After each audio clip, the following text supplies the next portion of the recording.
پناہ مانگتا ہوں اللہ کی شیطان مردود سے، اللہ کے نام سے جو رحمان اور رحیم ہے۔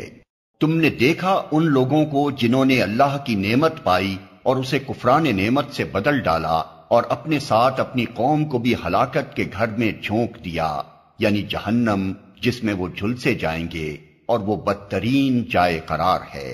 اور اللہ کے کچھ ہمسر تجویز کر لیے تاکہ وہ انہیں اللہ کے راستے سے بھٹکا دیں۔ ان سے کہو اچھا مزے کر لو، آخر کار تمہیں پلٹ کر جانا دوزخ ہی میں ہے۔ اے نبی، میرے جو بندے ایمان لائے ہیں ان سے کہہ دو کہ نماز قائم کریں، اور جو کچھ ہم نے ان کو دیا ہے اس میں سے کھلے اور چھپے راہ خیر میں خرچ کریں، قبل اس کے کہ وہ دن آئے جس میں نہ خرید و فروخت ہوگی اور نہ دوست نوازی ہو سکے گی۔ اللہ وہی تو ہے جس نے زمین اور آسمانوں کو پیدا کیا اور آسمان سے پانی برسایا، پھر اس کے ذریعے سے تمہاری رزق رسانی کے لیے طرح طرح کے پھل پیدا کیے، جس نے کشتی کو تمہارے لیے مسخر کیا کہ سمندر میں اس کے حکم سے چلے، اور دریاؤں کو تمہارے لیے مسخر کیا، جس نے سورج اور چاند کو تمہارے لیے مسخر کیا کہ لگاتار چلے جا رہے ہیں، اور رات اور دن کو تمہارے لیے مسخر کیا، جس نے وہ سب کچھ تمہیں دیا جو تم نے مانگا۔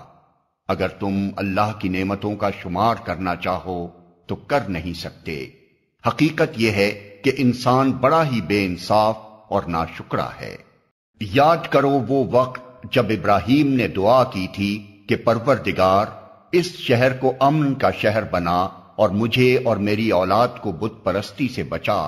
پروردگار ان بتوں نے بہتوں کو گمراہی میں ڈالا ہے، ممکن ہے کہ میری اولاد کو بھی یہ گمراہ کر دیں، لہٰذا ان میں سے جو میرے طریقے پر چلے وہ میرا ہے، اور جو میرے خلاف طریقہ اختیار کرے تو یقیناً تو درگزر کرنے والا مہربان ہے۔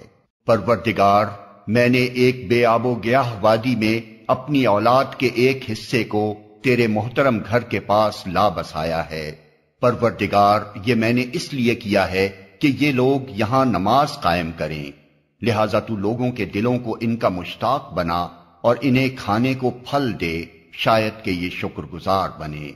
پروردگار، تو جانتا ہے جو کچھ ہم چھپاتے ہیں اور جو کچھ ظاہر کرتے ہیں، اور واقعی اللہ سے کچھ بھی چھپا ہوا نہیں ہے، نہ زمین میں نہ آسمانوں میں۔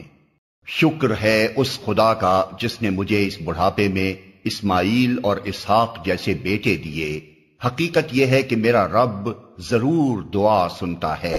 اے میرے پروردگار، مجھے نماز قائم کرنے والا بنا، اور میری اولاد سے بھی ایسے لوگ اٹھا جو یہ کام کریں۔ پروردگار، میری دعا قبول کر۔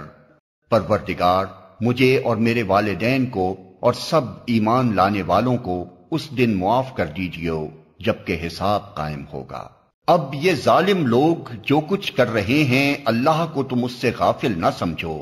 اللہ تو انہیں ٹال رہا ہے اس دن کے لیے جب حال یہ ہوگا کہ آنکھیں پھٹی کی پھٹی رہ گئی ہیں، سر اٹھائے بھاگے چلے جا رہے ہیں، نظریں اوپر جمی ہیں اور دل اڑے جاتے ہیں۔ اے محمد، اس دن سے تم انہیں ڈراؤ جبکہ عذاب انہیں آ لے گا۔ اس وقت یہ ظالم کہیں گے کہ اے ہمارے رب، ہمیں تھوڑی سی مہلت اور دے دے، ہم تیری دعوت کو لبیک کہیں گے اور رسولوں کی پیروی کریں گے۔ مگر انہیں صاف جواب دے دیا جائے گا، کیا تم وہی لوگ نہیں ہو جو اس سے پہلے قسمیں کھا کھا کر کہتے تھے کہ ہم پر تو کبھی زوال آنا ہی نہیں ہے، حالانکہ تم ان قوموں کی بستیوں میں رہ بس چکے تھے جنہوں نے اپنے اوپر ظلم کیا تھا، اور دیکھ چکے تھے کہ ہم نے ان کے ساتھ کیا سلوک کیا، اور ان کی مثالیں دے دے کر ہم تمہیں سمجھا بھی چکے تھے۔ انہوں نے اپنی ساری ہی چالیں چل دیکھیں، مگر ان کی ہر چال کا توڑ اللہ کے پاس تھا، اگرچہ ان کی چالیں ایسی غضب کی تھیں کہ پہاڑ ان سے ٹل جائیں۔ پس اے نبی، تم ہرگز یہ گمان نہ کرو کہ اللہ کبھی اپنے رسولوں سے کیے ہوئے وعدوں کے خلاف کرے گا۔ اللہ زبردست ہے اور انتقام لینے والا ہے۔ ڈراؤ انہیں اس دن سے جبکہ زمین اور آسمان بدل کر کچھ سے کچھ کر دیے جائیں گے، اور سب کے سب اللہ واحد قہار کے سامنے بے نقاب حاضر ہو جائیں گے۔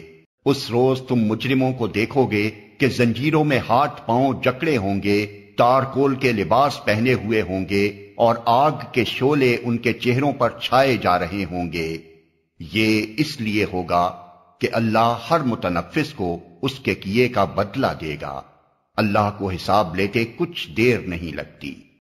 یہ ایک پیغام ہے سب انسانوں کے لیے، اور یہ بھیجا گیا ہے اس لیے کہ ان کو اس کے ذریعے سے خبردار کر دیا جائے، اور وہ جان لیں کہ حقیقت میں خدا بس ایک ہی ہے، اور جو عقل رکھتے ہیں وہ ہوش میں آ جائیں۔